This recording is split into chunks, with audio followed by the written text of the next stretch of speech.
말씀 보겠습니다. 잠언 15장 14절 말씀입니다. 같이 읽겠습니다.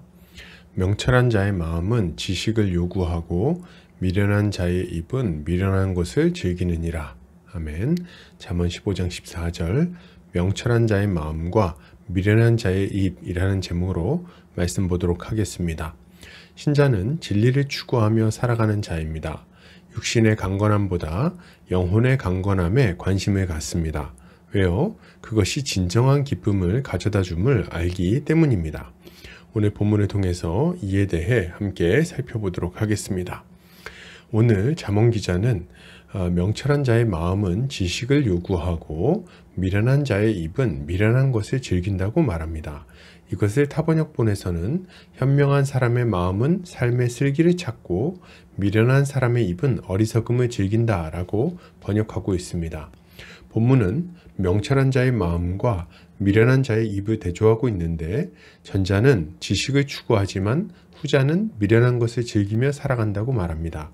사실 좀 정확하게 대조하려면 명철한 자의 마음과 미련한 자의 마음을 대조하든지 명철한 자의 입과 미련한 자의 입을 대조해야 할 것 같습니다. 그런데 본문은 마음과 입을 대조하고 있어요. 왜 이렇게 대조를 하고 있을까요? 그 이유는 명철한 자는 자신의 속사람을 강건하게 할 것을 추구하며 살아가지만 미련한 자는 자신의 육신에 만족을 줄 만한 것들에만 관심을 가지고 살아간다는 것을 알려주고자 하는 것입니다. 먼저 명철한 자의 마음은 지식을 요구한다고 합니다. 이때 마음은 인간의 내부에 있는 마음 혹은 속사람이라고 해석할 수 있습니다. 그리고 지식은 참된 통찰력 혹은 하나님이 소유한 지혜를 의미하는 거죠. 이것을 정리해 보면 명철한 자는 자신의 속사람이 강건해지는 것, 속사람의 유익을 위해서 하나님의 지혜를 구하며 살아가는 것을 특징으로 할 수 있는 것입니다.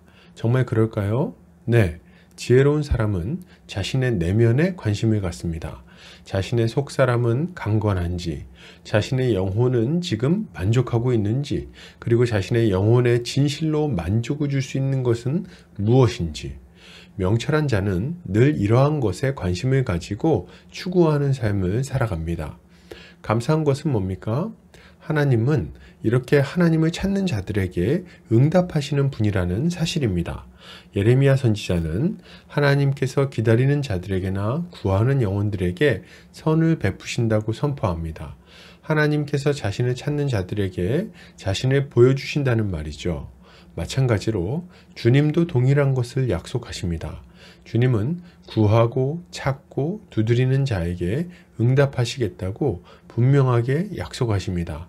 그리고 이렇게 자신의 영혼을 위해서 속사람을 위해서 지혜를 구하는 자들에게 그분 자신이 길과 진리와 생명이 되어 주신다고 말씀하시는 거예요.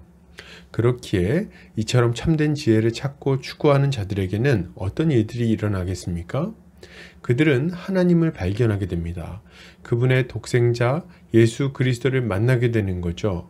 그를 통해서 하나님의 선한 법이 무엇인지, 심판은 무엇인지, 심판에서 건져내는 십자가의 능력은 무엇인지, 부활은 또 무엇인지, 그리고 하나님의 법에 순종하도록 하시는 성령의 능력은 무엇인지를 배우게 되는 것입니다. 그리고 그 진리로 인해 생명을 얻을 뿐 아니라 날로 속사람이 강건해지는 것을 경험하게 됩니다.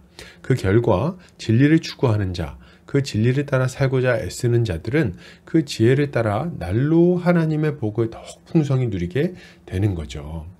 반면에 미련한 자는 어떻습니까? 미련한 자의 입은 미련한 것을 즐깁니다. 여기서 입은 먹을 것을 먹는 입을 말합니다. 그의 관심사는 먹는 거예요. 그는 자신의 육신을 어떻게 해야 만족시킬 것인지에 대해 온통 관심이 쏠려 있다는 말입니다. 무엇을 먹을까? 무엇을 입을까? 어떻게 해야 돈을 많이 벌 수 있을까? 어떻게 해야 성공할까? 이것이 늘상 그가 고민하는 것들입니다. 그는 이 땅의 삶에 온통 마음을 빼앗겨 있는 거예요. 그 결과는 무엇입니까? 그는 이 땅에서 많은 돈을 벌고 성공할 수 있을지는 모르겠어요. 맛있는 것을 먹고 즐거운 것을 보며 살아갈지도 모릅니다. 그러나 그 영혼에는 만족이 없습니다. 당연한 일이죠.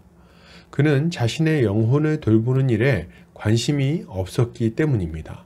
그 결과는 뭘까요? 그는 늘 불만족할 뿐 아니라 불안하고 고통스러운 삶을 살아가게 되는 것이죠. 그리고 마지막에는 예기치 못했던 재앙을 만나 영원한 멸망에 들어가고 마는 것입니다. 그러므로 여러분, 우리는 어떠한 삶을 살아가야 하겠습니까? 우리는 미련한 자처럼 이 땅의 삶의 마음을 온통 빼앗기지 않아야 됩니다. 그리고 명철한 자를 따라 우리의 영혼에 관심을 가지고 영혼을 만족시키는 진리를 추구해야 할 것입니다. 이렇게 할 때 주님은 우리의 인생에 참된 만족과 평화를 가져다 주실 것입니다. 결론을 드립니다. 여러분, 진리를 추구합시다. 우리의 속사람이 강건해지는 것에 관심을 기울입시다. 이것이 지혜로운 모습입니다. 오늘도 주님의 지혜로 승리하는 성도님들 되시기를 주의 이름으로 축복합니다.